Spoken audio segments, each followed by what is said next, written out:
Hi, and welcome to the Matrix Guard. This is the Beyond Zero Tidbit. I am Catherine, aka Punch Life Back, and I welcome you, friend.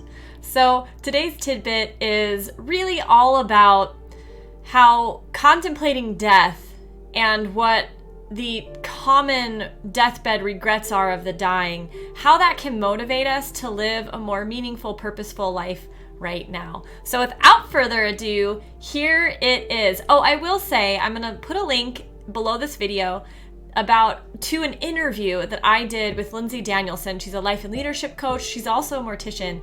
And in that interview, we talked all about death and its impacted our lives and how it's motivated us, inspired us. And I just think it's a really unique interview in that, this is not a topic we commonly talk about. So I think you'll like it, and it ties in really well to what we're discussing in today's tidbit. All right, now, without further ado, Memento Mori. So I love birthdays because they let us celebrate each other and be grateful for all the time that we've had so far. However, they often also make me sad and thoughtful. For me, it's like the joy of life and love connects me directly to the loss of life and the loss of the things I love. And it's this awareness of death that compels me to question, how well am I using the time that I have? I really don't want to die with regret. I don't want to feel like I've wasted my life.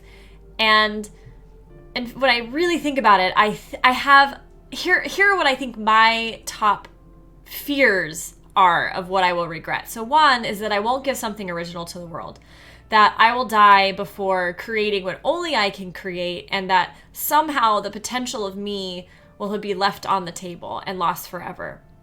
I worry that I won't love or let myself be loved enough. I worry that I'll leave something unsaid and that the people I leave behind won't have closure, or that their grief will be made all the harder because I didn't say something. I worry that I'll have made a monumental mistake at some point and I won't be able to forgive myself about it in time. And I worry that I won't have enough fun.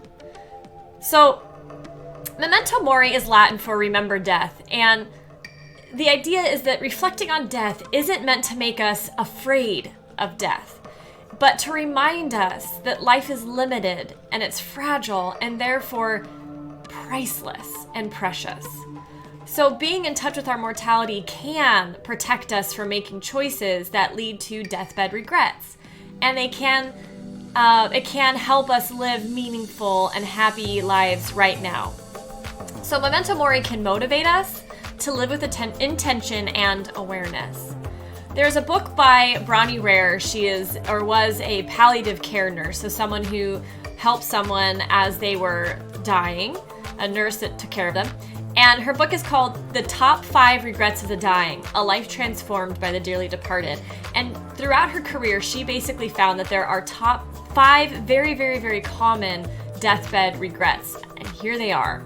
The most common regret of all is I wish I had the courage to live a life true to myself, not the life others expected of me. What? Yeah, this is about authenticity and going after what matters most to us while we can. Bronnie writes, when people realize that their life is almost over, it is easy to see how many dreams have gone unfulfilled. Most people had not honored even half of their dreams and had to die knowing that it was due to choices they had made or not made. Bronnie also says that what's needed to combat this regret is courage. And that's why I have Annette and Bran up there, folks. I'll explain it in a second. And courage points out that what stands between us and expressing our true selves and following our dreams is fear. In Game of Thrones, Bran asks Ned, can a man still be brave if he's afraid? And Ned replies, that is the only time a man can be brave. So we are never free from fear, right? But we can learn to accept it as a normal experience, to not judge ourselves for it, and to move forward despite it, thus acting fearlessly. So another common regret is I wish I hadn't worked so hard. Isn't he cute, you guys? Just look at the little Frenchie. So Bronnie writes that many people regret having spent so much of their lives on the treadmill of a work experience. Working too much denies us the time needed to connect with our loved ones, and it often prevents us from pursuing what is most meaningful to us. So at its best, work is an expression of who we are, and it allows us to contribute our unique gifts, all while not taking too much time away from our loved ones and doing other things that are meaningful to us. So at its worst, though, work is out of alignment with our values, and we aren't allowed to express our authenticity. And it sucks so much of our energy and time that we have really little left for what's most important in life. So regret number 3 is, I wish I had the courage to express my feelings. Bronnie writes, many people suppress their feelings in order to keep peace with others.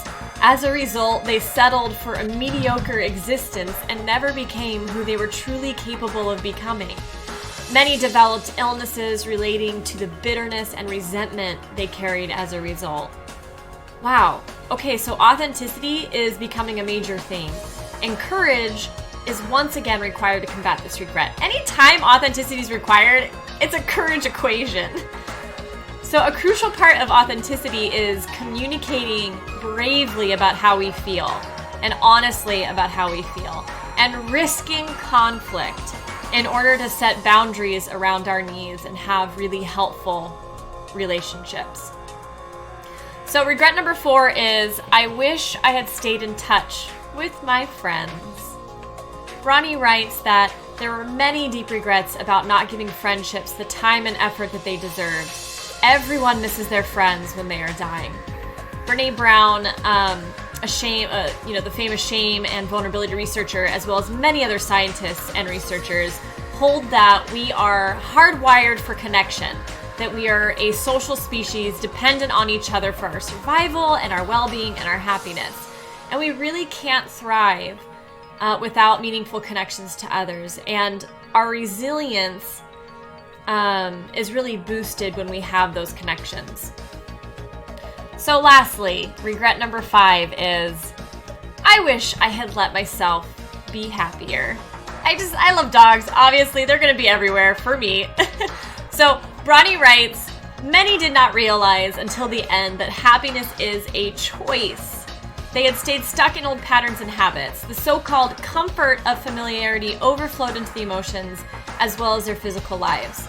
Fear of change had them pretending to others and to themselves that they were content, when deep within they longed to laugh properly and have silliness in their life again. Wow, happiness is a choice? Wow, okay, so yeah, it is. It really is. A gratitude practice cultivates happiness right now. And it takes almost no time to do, and you really don't have to wait to be happy. I'm going to link to our gratitude power-up, so if you don't already have a gratitude practice, you can use ours. So, the dogs are awake. So, okay, I'm going to read some quotes that I found on Deathbed Regret. Jeff Bezos says, when you think about the things you regret when you're 80, they're almost always things that you did not do. They're acts of omission. Very rarely are you going to regret something that you did that failed and didn't work. Sidney J. Harris, regret for the things we did can be tempered by time. It is regret for the things we did not do that is inconsolable. Raphael Sabatini, regret of neglected opportunity is the worst hell that a living soul can inhabit. Oscar Levant, it's not who you are, it's what you don't become that hurts. That's my regretful fear for sure. George Hollis, no one who ever gave his best regretted it. Harriet Beecher Stowe, the bitterest tears shed over graves are for words left unsaid and deeds left undone. Ooh. Yeah. John Barrymore, a man is not old until regrets take the place of dreams. John Greenleaf Whittier, for of all sad words of tongue or pen, the saddest are these, it might have been. Brian Judge, something you need most might be something you turn away from. Something you turn away from might be something you regret, and something you regret in the end might cost you the one chance you ever had. Jonathan Lockwood Huey, regrets are the tears of choices not made and of good deeds left undone. Voltaire, every man is guilty of all the good he didn't do.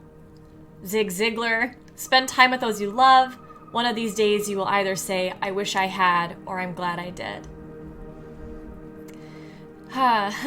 David Grayson, looking back, I have this to regret, that too often when I loved, I did not say so. So I have a handful of activities that you can do if you are a patron. You have access to the worksheet and it's in there. I'm going to read them out, but we're not going to take the time to do them right now. So when we are dying, what is important to us becomes really crystal clear. There is no more confusion. So what would you do differently if you, like the dying, had nothing left to lose? What would you do differently if you, like the dying, had nothing left to lose? Next, on a scale of 1 to 10, you're going to look at the 5 regrets, and you're going to find out how you're doing right now. 1 being like, oh, not at all in alignment. 10 being completely in alignment. So are you living authentically? 1 to 10. Are you spending your time on what matters most to you? 1 to 10. Are you expressing your feelings? 1 to 10. Are you staying in touch with friends? 1 to 10. And are you cultivating happiness? 1 to 10. And looking over those numbers, are there any that you would like to move closer to 10? And if so, what is one thing you can do in the next 1 to 2 days to move your score 1 to 2 points higher? And how would you like to be accountable for doing those things?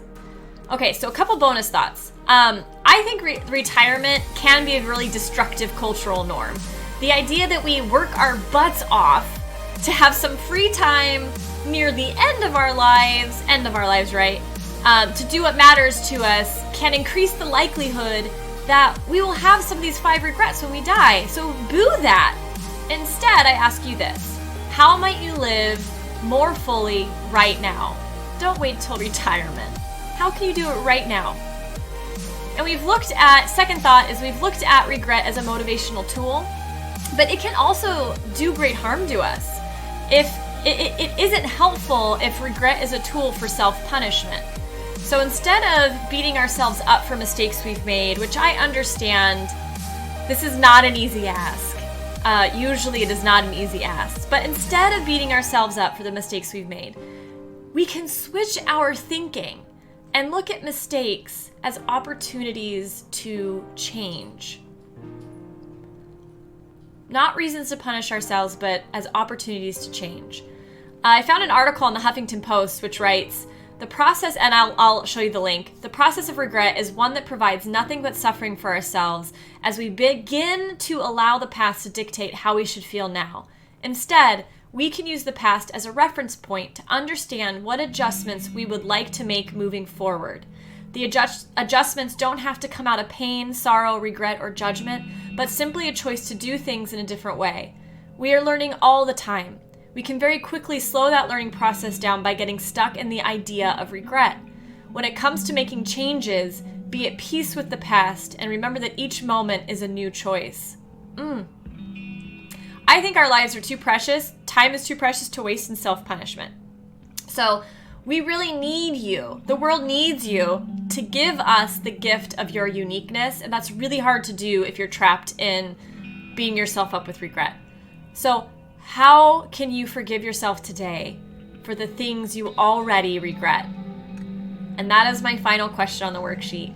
So thank you so much for spending your time with me today. I appreciate it so very much. Until next time, stay true and never settle. Mwah! Bye.